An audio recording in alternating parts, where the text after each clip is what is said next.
বন্ধুরা, আজকে মুরগির বয়স হচ্ছে 27 দিন। দেখতে পারছেন কতটা গ্রোথ হয়েছে এবং গরমের মধ্যে কিন্তু অল্প অল্প করে হাঁপাচ্ছে, দেখতে পারছেন। এর জন্য ফ্যান লাগানো হয়েছে এই সেটে। মোট 6টি ফ্যান আছে।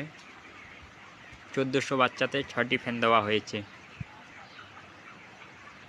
এছাড়াও যেহেতু এখন গরমের সময়, এর জন্য একটা জিনিস খেয়াল রাখতে হবে, যাতে ফার্মের দুই পাশে গাছ লাগানো থাকে।